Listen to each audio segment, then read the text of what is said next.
Sir, ಈಗ ರಾಷ್ಟ್ರಾಧ್ಯಕ್ಷರು ಕುರ್ಚಿ ಚರ್ಚೆ ಬಗ್ಗೆ ಒಂದು ಮಾತು ಹೇಳಿದ್ದಾರೆ. ಆ ಚರ್ಚೆ ಎಲ್ಲ ಇಲ್ಲ, ಫುಲ್ ಸ್ಟಾಪ್. ನೀವು ಸಮಾಧಾನವಾಗಿದ್ದು ಬಿಟ್ರೆ ನಮ್ಮ ಪಕ್ಷ, ನಮ್ಮ ಲೀಡರ್ಗಳು ಸಮಾಧಾನ.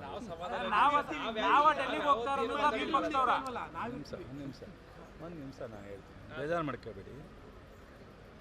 ಒಂದು ನಮ್ಮ ವಿರೋಧ ಪಕ್ಷಗಳು, ಒಂದು ಆಡಳಿತ ಪಕ್ಷದ ವಿಚಾರಗಳನ್ನ ಪ್ರಸಾರ ಮಾಡೋರು ಮಾಧ್ಯಮ. ಅದು ನೆಗೆಟಿವ್ನೂ ಇರುತ್ತೆ, ಪಾಸಿಟಿವ್ನೂ ಇರುತ್ತೆ. ಪಾಸಿಟಿವ್ ಕಡಿಮೆ ಮಾಡ್ಬೋದು, ನೆಗೆಟಿವ್ ಜಾಸ್ತಿ ಮಾಡ್ಬೋದು ಅಷ್ಟೇ.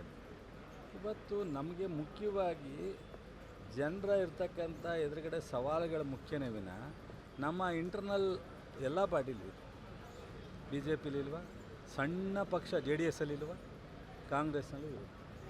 ಬಿ ಜೆ ಪಿನಲ್ಲಿ ಅಧಿಕಾರ ಇಲ್ಲದೇ ಇದ್ದಾಗಲೇ ಇಷ್ಟೊಂದು ಆಂತರಿಕ ಕಿತ್ತಾಟ ಇರಬೇಕಾದ್ರೆ ನಮ್ಮಲ್ಲಿ ಏನೂ ಇಲ್ಲ.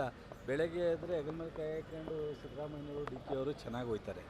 ಬಟ್ ಅಲ್ಲಿ ಇಲ್ಲಿ ಮಾತಾಡೋರಿಗೆ, ನಾವು ಊಹಾಪಾವ ಹೇಳೋರಿಗೆ ಪಕ್ಷದೊಳಗಡೆನೂ ಇರ್ತಾರೆ, ಪಕ್ಷದ ಹೊರಗಡೆನೂ ಇರ್ತಾರೆ, ಮಾಧ್ಯಮಗಳಿಗೂ ತಪ್ಪು ಮಾಹಿತಿ ಕೊಡ್ತಾರೆ. ಈ ಥರದ್ದು ಆಗ್ತಾರೆ. ಒಬ್ಬರು ಅಧ್ಯಕ್ಷರು, ನಾನು ನಾಳೆ CM ಚೇಂಜ್ ಮಾಡ್ತೀನಿ ಅಂದರೆ ನಾಳೆ 10 ಗಂಟೆಗೆ ಮೀಟಿಂಗ್ ಕರಿಬೇಕು. ಅವರು ಇಲ್ಲಿಂದ ಡೆಲ್ಲಿಗೆ ಹೋದ ತಕ್ಷಣವೇ ಮೀಟಿಂಗ್ ಕರೆದು ಅವ್ರಿಗೆ ಏನೋ ಸೂಚನೆ ಕೊಡಬೇಕು. ಅದ್ರ ವಿಚಾರ ಹೈಕಮಾಂಡ್ ಅಂತಂದ್ರೇನು? ಪಕ್ಷದ ಅಧ್ಯಕ್ಷರು ರಾಹುಲ್ ಗಾಂಧಿಯವರು, ಸೋನಿಯಾ ಗಾಂಧಿ. CM ಏನು ಹೇಳಿದ್ದಾರೆ, ನಮ್ಮ ಹೈಕಮಾಂಡ್ ಏನು ಹೇಳುತ್ತೆ ಅದು ಕೇಳ್ತೀವಿ ಅಂತ ಹೇಳಿದ್ದಾರೆ. ಸೊ ಸಿದ್ದರಾಮಯ್ಯನವರು ಹೇಳಿದ್ದಾರೆ, DKನೂ ಅದೇ ಹೇಳಿದ್ದಾರೆ. ಸೊ ಮಲ್ಲಿಕಾರ್ಜುನ್ ಖರ್ಗೆ ಅವರು ಸಹ ಈಗಿಲ್ಲ. ಅದು ಮಾಡೋದಾದರೆ 3 ಜನ ಕೂತ್ಕೊಂಡಾಗ ಮಾತ್ರ ಅದು ಸಾಧ್ಯತೆ ಅಂತ ಹೇಳಿದ್ದಾರೆ. ಅದರಿಂದ ಈ ವಿಚಾರ ನಮಗೆ ಪ್ರಸ್ತಾವನೆ ಅಲ್ಲ.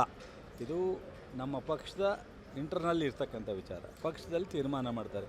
ಅಧಿಕಾರ ಹಸ್ತಾಂತರ ಮಾಡ್ತಾರೋ, ಮುಂದುವರಿಸಿ ರೀಶಫಲ್ ಮಾಡ್ತಾರೋ, ಖಾತೆ ಬದಲಾವಣೆ ಮಾಡ್ತಾರೋ, ಎಲ್ಲವನ್ನೂ ಸಹ ಮುಖ್ಯಮಂತ್ರಿಗಳು, ಪಕ್ಷದ ಅಧ್ಯಕ್ಷರು, ಹೈಕಮಾಂಡ್ ಮಧ್ಯದಲ್ಲಿ ಕೂತ್ಕೊಂಡು ತೀರ್ಮಾನ ಆಗುತ್ತೆ.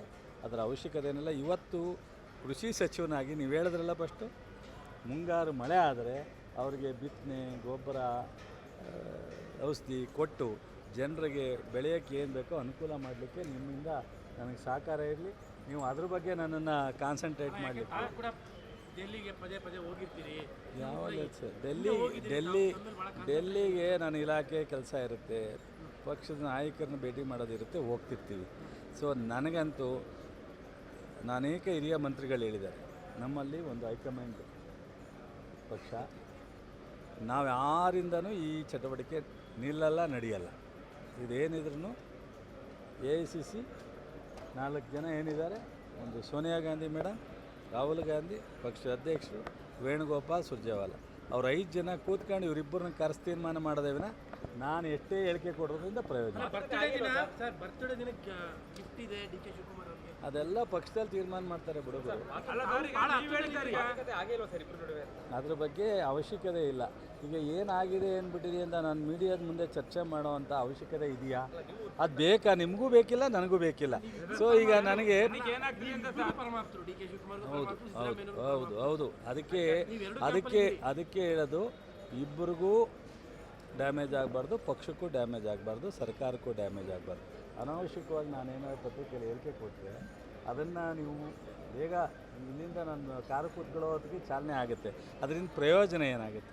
ಅನಾವಶ್ಯಕ ಹೇಳಿಕೆ ಅಲ್ಲ ಸರ್. ಈಗ ಅಧ್ಯಕ್ಷ ಹೇಳಿದ ಮೇಲೆ ಅದು ಫುಲ್ ಸ್ಟಾಪ್ ಇಲ್ವಾ? ನಾನು ಹೇಳಿದ್ನಲ್ಲ ಗುರು, ಅದೇನಿದ್ರು ಅವರ 5 ಜನ ಅವ್ರ 5 ಜನದ ಮಧ್ಯದಲ್ಲಿ ಪಕ್ಷದ ಹೈಕಮಾಂಡ್ ತೀರ್ಮಾನ, ಹೈಕಮಾಂಡೇ ತೀರ್ಮಾನ ತಗೊಂಡು ಅಲ್ಲೇ ಅವರು 5 ಜನ ಸಿಟ್ಟಿಂಗ್ ಆದಮೇಲೆ ಕೂತ್ಕೊಂಡು ಏನು ಹೇಳ್ತಾರೆ ಅದೇ ತೀರ್ಮಾನ.